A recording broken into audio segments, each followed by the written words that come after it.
একটা সময় ছিল যখন ইউপিআই সরকারের বিদেশি মুদ্রা ভান্ডারে ঘাটতি থাকার কারণে রাফায়েল যুদ্ধবিমানের ডিল ফাইনাল হয়নি। কিন্তু এখন সব ইন্টারন্যাশনাল পেমেন্ট ক্লিয়ার হওয়ার পরও ভারতের বিদেশি মুদ্রা ভান্ডারে প্রতি মাসে 22 থেকে 25 বিলিয়ন ডলার সংরক্ষিত থাকে।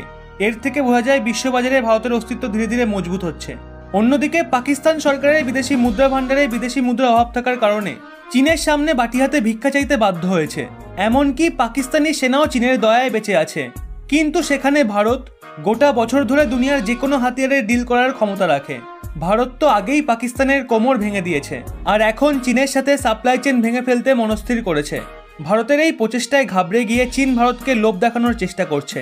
চীনের সংবাদ সংস্থা গ্লোবাল টাইমসে বলা হয়েছে, ভারত আমেরিকা ও জাপানের সাথে মিলে চীনের সাথে সমস্ত সাপ্লাই চেন ভাঙার পরিকল্পনা করছে। কিন্তু চীন ভারতের সাথে বাণিজ্যিক বিষয়ে বসে আলোচনা করতে চায়। গ্লোবাল টাইমস জানিয়েছে, চীনের সাথে ভারতের বাণিজ্য খারাপ হওয়ায় 3.84 বিলিয়ন ডলারের লোকসান হয়েছে। তা সত্ত্বেও ভারত চীনের সাথে বাণিজ্যিক সম্পর্ক ঠিক করতে চায় না। ওদিকে চীনের অরিজি মন্ত্রণালয় দাবি করেছে, যদি ভারত ও জাপান মিলে চীনের সাপ্লাই চেনকে ভাঙার চেষ্টা করে তবে সবথেকে বেশি লোকসান ভারতকেই পোহাতে হবে। সেই জন্য ভারতে চীনের বিরুদ্ধে আঙুল না তুলে চীনের সাথে মিলে কাজ করা উচিত। চীনের অরিজি মন্ত্রণালয় এও বলেছে, চীন ভারতের বাণিজ্যিক ঘাটতিকে কম করার জন্য খতিয়ে দেখছে। এর জন্য ভারতকে বাণিজ্যিক বিবাদ মিটিয়ে নিয়ে সক্রিয়ভাবে সামনে এগিয়ে আসতে হবে। আসলে চীন তো সব ক্ষেত্রেই ভারী লোকসানের সামনা করছে, কিন্তু চীনা মিডিয়া কখনোই সার্বজনিক স্তরে হওয়া লোকসানের পরিমাণকে সামনে আনবে না।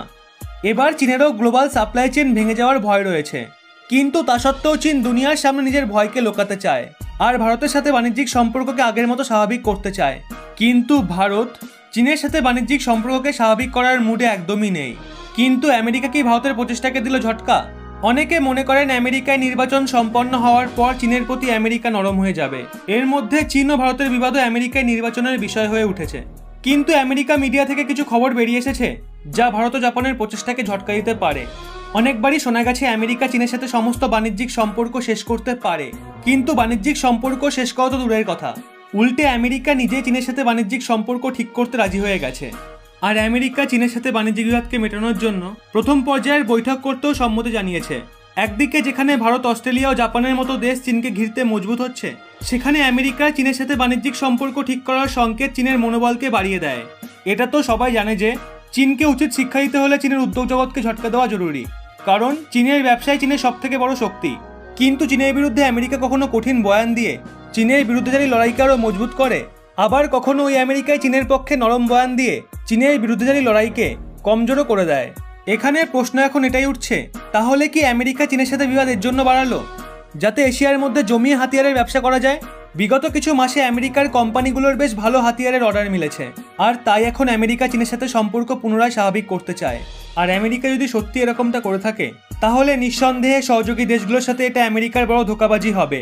কেননা একদিকে ভারত আর জাপান চীনকে বাণিজ্যিক সেক্টরে বড় বড় ধাক্কা দিচ্ছে, কিন্তু অন্যদিকে আমেরিকা চীনের সাথে আলোচনা করে বাণিজ্যিক সম্পর্ককে আবার আগের মতো স্বাভাবিক করতে চাইছে। যদি বিচার করে দেখা হয়, তাহলে দেখা যাবে আমেরিকা চীনের সবচেয়ে বড় বাণিজ্যিক পার্টনার, আর তাই চীনকে সবথেকে বড় ঝটকা আমেরিকাই দিতে পারবে। কিন্তু আমেরিকা এখনো অবধি চীনের বিরুদ্ধে নিজের ক্ষমতাকে সম্পূর্ণরূপে প্রয়োগ করেনি। আপনাদের কি মনে হয়, আমেরিকা কি সত্যি ভারতের সাথে এরকম ধোঁকাবাজি করতে পারে? এত কিছু হওয়া সত্ত্বেও চীনকে শায়েস্তা না করে ছেড়ে দিতে পারে? নাকি এতদিন যা হয়ে আসছিল পুরোটাই ছিল আমেরিকার প্ল্যানিং, আমেরিকার বিজনেস স্ট্র্যাটেজি? আপনাদের কি মনে হয় অবশ্যই কমেন্টে জানান। বাংলাদেশ কালী সেনা, পার্থ পুরকাইত এবং সন্দীপ বোসসহ অনেকে এই পরিবারের এমন কিছু সদস্য যারা বেশ সুন্দর সুন্দর কমেন্ট করে। চাইলে আপনিও করতে পারেন। বেছে বেছে সেরা কমেন্টগুলো তুলে ধরবো আপনাদের সামনে। ভিডিওটি ভালো লাগলে অবশ্যই একটি লাইক করে সবাইকে শেয়ার করে দিন, এবং এরকমই নিত্য নতুন তথ্য পেতে রহস্যবাণী চ্যানেলটি সাবস্ক্রাইব করে পাশের বেল আইকনটি অল করে রাখুন।